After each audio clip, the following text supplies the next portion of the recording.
Hello everybody and welcome on into another LEGO Marvel custom CMF review on my channel. Today I have the pleasures of finally rounding off my Phase 5 CMF series right here with Phase 5 Part 3. In this series will be all of the projects from Phase 5 that have released this year in 2025, starting from Captain America Brave New World, ending at Ironheart, which just ended. So without further ado, let's get on into the first figure in this series. Of course, this is Samuel Stearns, the leader from Captain America Brave New World. His character comes with all new printing from head to toe there, of course, adding that new shirt design there, which does flow into the hip there, as well as his face expression, which does feature his one pearlescent eye there, as well as all the wrinkles needed to emulate the big head bulge. I also included a brand new piece for that head bulge there that just clips simply onto the top of his head there, as seen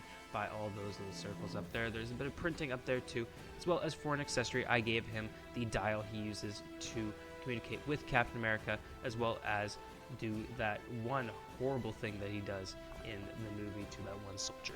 Up next from the movie is another one of the villains, and I did make a rendition version of this character. However, I did want to make another version just as a drawing. This, of course, is Sidewinder. Now, his figure is actually very similar to the one that I made in the LEGO set. He comes with a brand new face expression this time, just with a different scowl there, as well as comes with the Widow's Peak hairpiece in that dark gray. He comes with some pretty simple torso printing there, with his collar poking out there, of course, as seen in that orangey brown, as well as the collar and the cloak does go on into his legs, which are in that olive green and as well dual molded. For an accessory, I gave him a brand new revolver piece, of course, because he does have a specialized one in the movie, as well as a knife.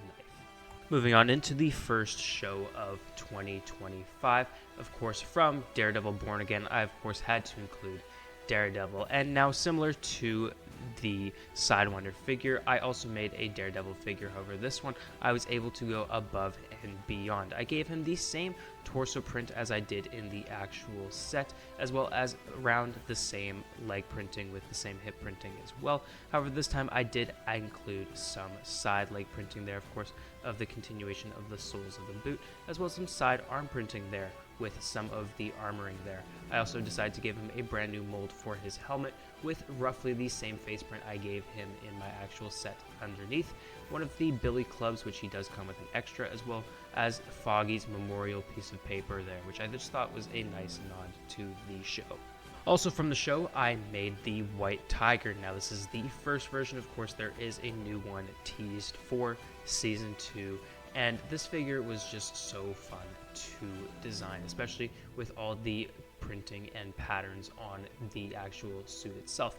The face, torso, and leg printing are all new prints there, with the side of the legs as well as the side of the arms having some printing on there as well. Of course, I did give him the hood piece there too, which does cover the amulet he does have on his chest. However, it is there and it just adds a bit of bulk to the character. As well as for an accessory, I gave him a new flower vase piece. Of course, it is a smaller candle piece, which you can stick the flower pieces out of there. Of course, I did choose an assortment of colors as well. Another figure I knew I had to include was one of the main villains from the show, and though he didn't get much screen time, he is so cool translated into LEGO. This, of course, is Muse, and his figure turned out perfect. He also has all new printing there, with, of course, the ketchup stains coming from his eyes, as well as his chest, as well as his iconic black overalls there with his black gloves, which are printed onto the sides of the arms. I also made sure to include all of the little canvas stitches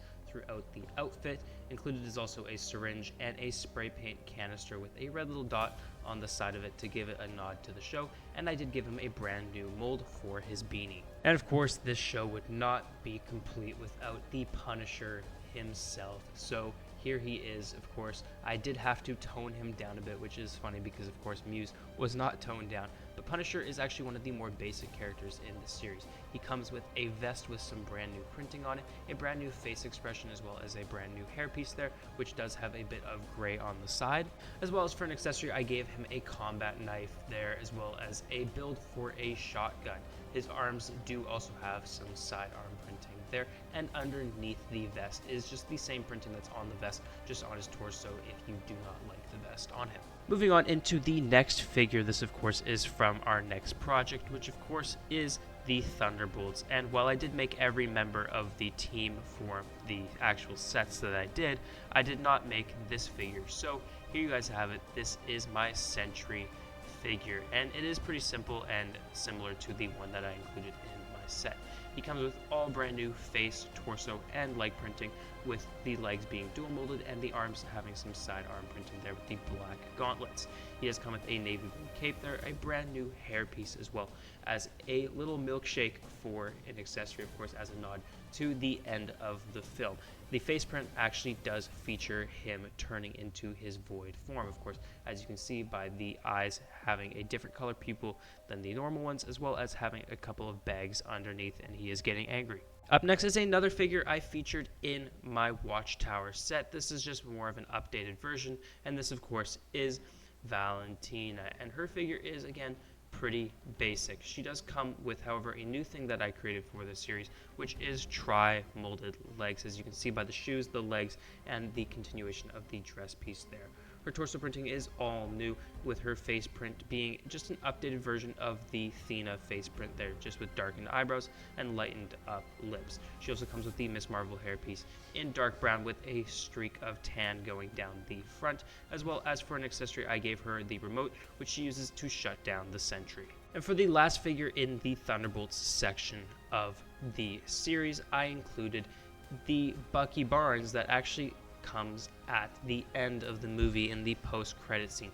This version was just so cool and actually stripped right out of the comics, which I'm just so happy about. His suit looks so good. I gave him all new torso and leg printing there, with the legs being a little basic, just showing some armor and padding there, as well as the arm print that he has is the same that came in the CMF series, the first Marvel one that came out.